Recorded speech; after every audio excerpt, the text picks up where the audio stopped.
Duotone Simplification. Sounds complex, but it's really not. And if you're looking for easy ways to make your art better fast, this is something you should try. Hello everyone, I'm Zai, and today I'm talking about Duotone Simplification. I don't really know why no one else is talking about this because it's a super underrated way to learn about value and hue at the same time. Basically, duotone means two-toned. Similar to value studies, it requires you to simplify shapes into just two tones. I'll say right now, you could probably learn more from a value study, but I'm so bored of shades of gray, so this was definitely a super fun way to practice values and add a bit of fun colors at the same time, because let's be real, no one wants to look at a value study, it's just black and white.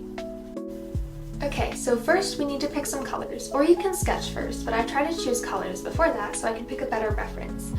I recommend choosing colors that contrast each other. If your colors are too similar, it becomes really hard to pick out shapes, which is the entire point of the study. Also make sure that whichever color is darker is used for the darker shapes. It sounds really obvious right now, but it can be hard to get right in practice. I messed it up a few times.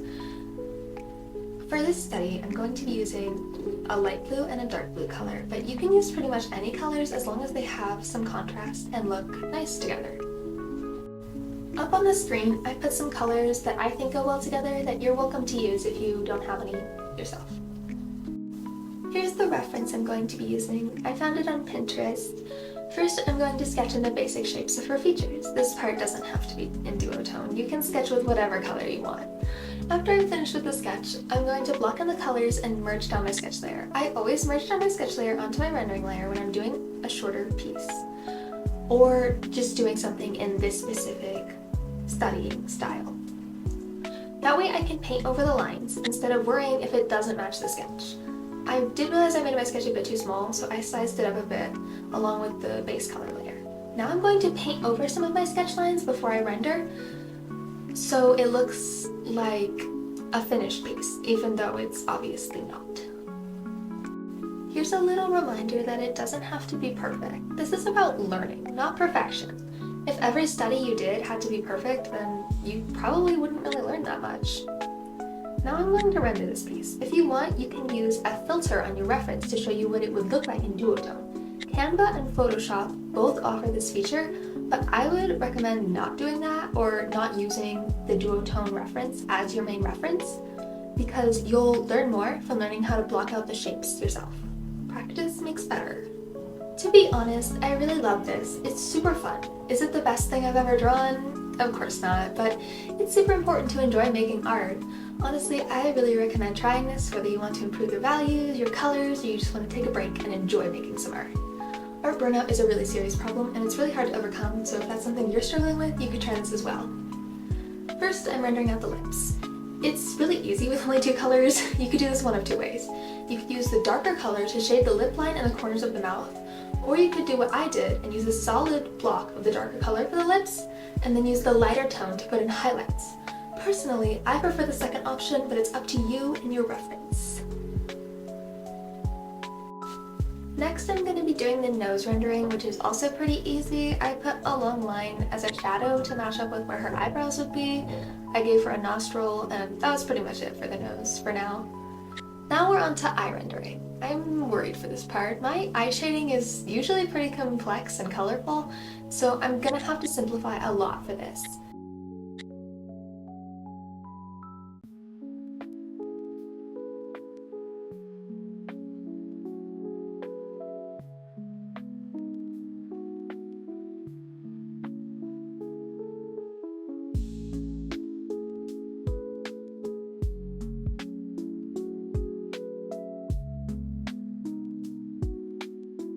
It took kind of a while to make these eyes look how I wanted them to, but in the end it worked out with a lot of help from the liquify tool.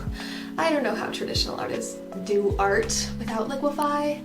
I filled in her irises with a darker color so she'd at least look a bit more realistic. And I think I'm ready to add some details to the eyes now. I'm going to give them some eyelashes and eyelids. I also gave her some under eye fat and eyelid shadows.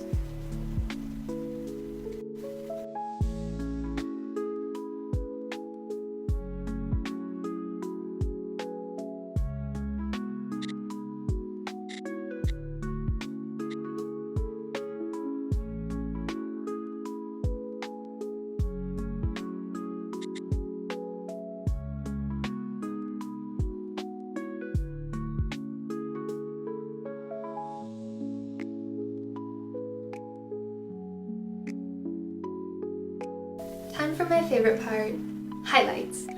I'm gonna add some to the eyes and eyelashes in a somewhat strange pattern. I could have made it more realistic, but I wanted her to be extra sparkly.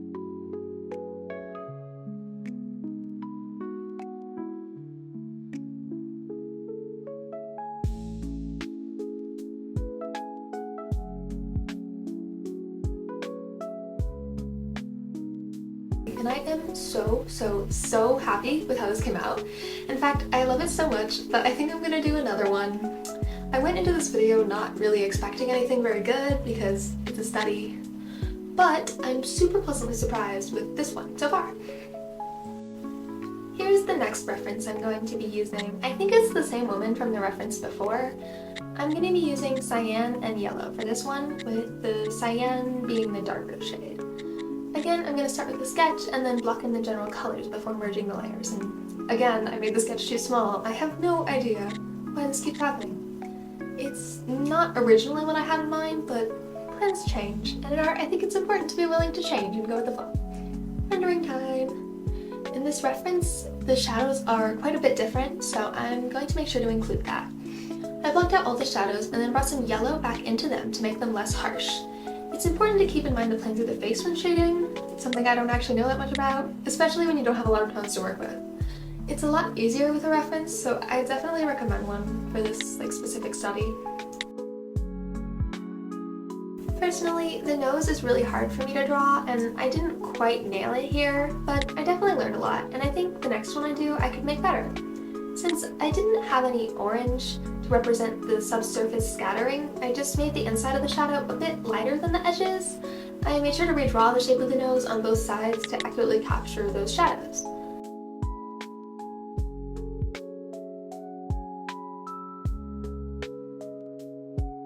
I'm blocking in the lips, again the same way I did before, which is a lot easier. With two colors, all I have to do is give them a general shape, and then add some highlights to represent the folds and, forgive me, juiciness of the lips.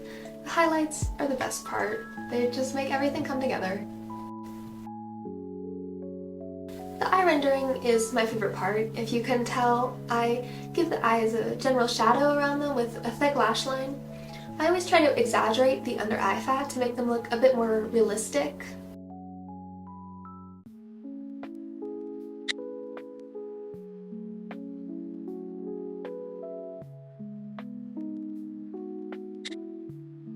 I filled my eyes with a darker color, and I could have chosen to add more details and shine with the yellow, but I left it how it was. Not everything needs more detail all the time.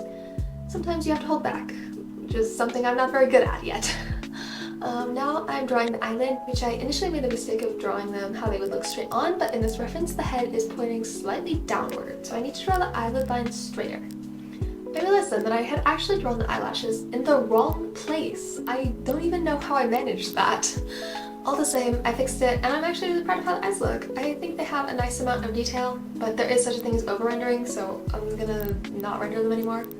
The last thing I'm going to do is represent the light source by adding some yellow streaks to the hair to represent hair strands, and then going back in with the blue to make it more subtle.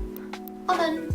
I am really obsessed with how this came out, and here is the final reveal.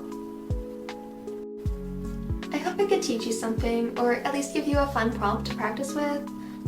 If you tried this, definitely let me know how it went. I personally really enjoy doing it, but if you liked this video, please consider subscribing or liking to help me out. And thank you so much for watching. I really appreciate it. Bye!